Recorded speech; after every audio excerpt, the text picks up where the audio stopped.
Hi everybody. So in this video I'm going to be going over our sixth project and also the final project for the semester. I know we're all happy about that. It definitely seems like the semester has flown by for sure. So project 6 is going to cover just two modules. It's going to cover the module dealing with motivation and emotion, and it's going to cover the module dealing with therapy and treatment. So the last two modules that we'll be covering. With this project, it is going to be a little bit different in that the discussion component is going to happen the same week as the project, so just kind of keep that in mind. As always, though, if you do have questions, comments, concerns, anything that wasn't addressed in this video, in the instructions, or in the rubric, please reach out to me. For that, it will be, you'll need to notify me prior to 5 p.m. on the Friday before the assignment is due.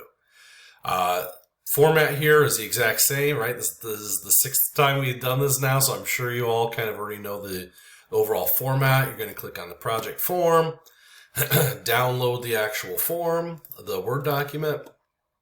This one is pretty cut and dry. It's not too difficult. It is going to involve a lot of self-reflection, though. So step one is I want you to talk about something that you'd like to change about yourself. And this can really be anything, right? It can be something psychological, like if you want to focus more or pay attention more.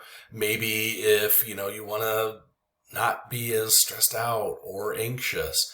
You don't have to go into a lot of great detail as far as something that's overly personal to you. In fact, I kind of suggest you just pick something that's broad, right? It can also be something physical. Just be, hey, I'd want to eat healthier. I want to change my diet. Maybe I want to not eat sweets as much, or maybe I just want to work out more, go for runs, go to the gym, lift weights. Just pick some kind of change that you would like to make with your life. With this, you're going to tell me what it is, but there's no minimum word count here, right? So you're just telling me literally what it is. In step 2, there is a minimum word count, it's 100 words, and I want you to explain to me why you want to make the change. In your response, please also incorporate a discussion of the intrinsic or extrinsic characteristics of your motivation. If you want to work out more because of this reason, then tell me, is that reason intrinsic? Is it extrinsic? So this is tying in a lot to that motivation and emotion chapter. Step 3, on a scale of 1 to 10, how motivated are you to want to make this change? 1 being a lower desire to change and 10 being extremely motivated. Please explain your level of motivation, including anything that may help make you more motivated to make this change, as well as anything that you think may hinder you from making the change. So if I want to eat healthier and maybe lose weight or something like that from eating healthier, what's going to help me along that way? Do I have a friend? Do I have a partner? Do I have a family member who is going to help me, who also wants to do this with me? That's kind of like a battle buddy. Or is there anything that's going to hinder it? Like, do I find myself working in a place where they have junk food everywhere? I've certainly had jobs like that where you go in the break room and there's, muffins and cookies and brownies and all this stuff, and people are practically like forcing this junk food down your throat. Well, that could be something that can certainly hinder you. So talk about this, 200-word minimum. Step 4, typically when we talk about making any big changes in psychology, it is better to make small changes that can be added to over time to affect larger changes. What we're talking about here is baby steps. Oftentimes, we shoot for the fences when we're trying to make a change. If I want to start working out more, then I start thinking every day I'm going to go to the gym for 2 hours and I'm going to lift weights for 2 hours, right? And then what happens is we burn ourselves out, especially for something like lifting weights. You do 2 hours and you haven't done it in a while, you're going to hurt yourself and you're going to be really, really sore. And then what ends up happening is we get easily discouraged. So the key here isn't to make massive, drastic, huge life changes. It's to just make a small change. Just make a little tweak. Maybe at first it's just I'm going to go to the gym for 1 day a week for 20 minutes. Maybe then the next week you do that to 2 days. Maybe over the course of a month or 2 months, you work up to where you're doing it 3 or 4 days a week. If running is a big thing for you, maybe you want to improve running, maybe your first goal, your first little baby step is just to do 100 yards without stopping. and then maybe you build on that.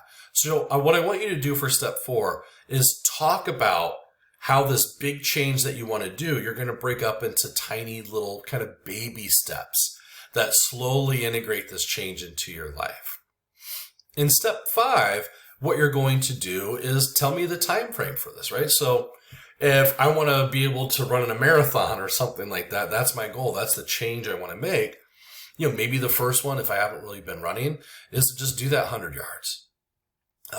Maybe my next step is to run, a half mile and then maybe a mile without stopping or something. Well, in step 5, you're going to tell me what the time frame is for that. So maybe, during the first 2 weeks, I just want to run 100, yards without stopping.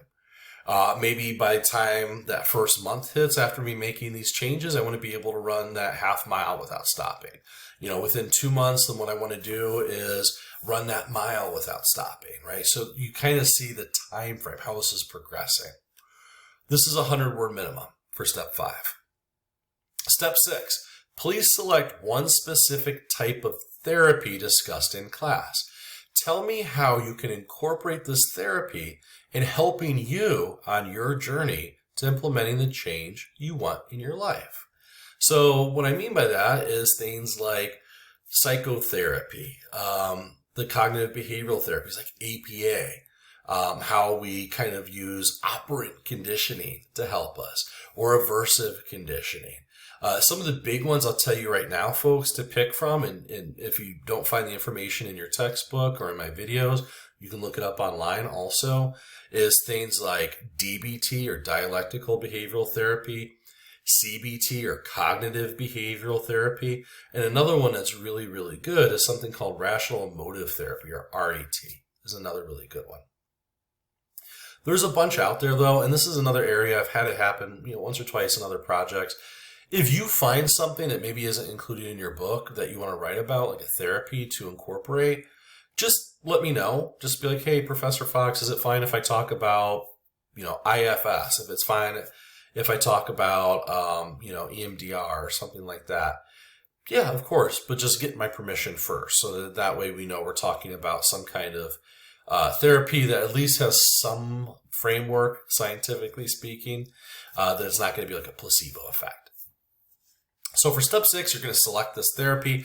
Tell me how you can incorporate this therapy in helping you on your journey to implementing the change you want in your life.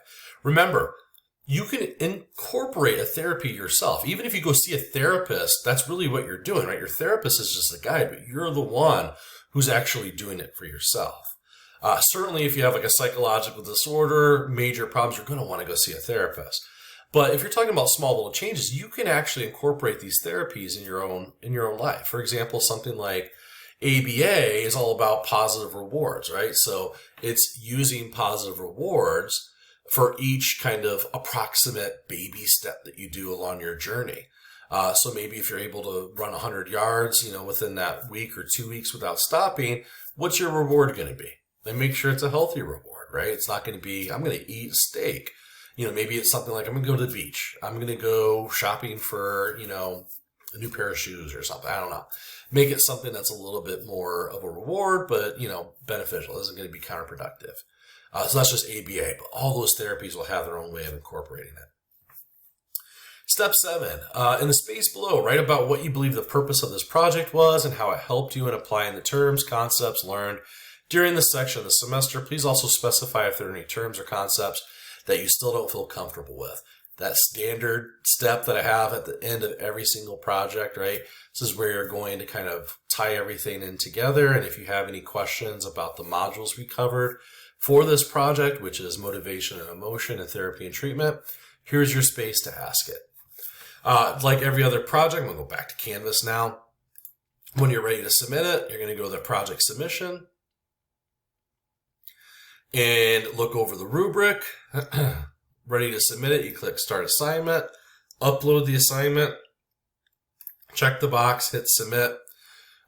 Go into your grades afterwards. Make sure that it's not flagged by Turnitin for AI, plagiarism, anything like that.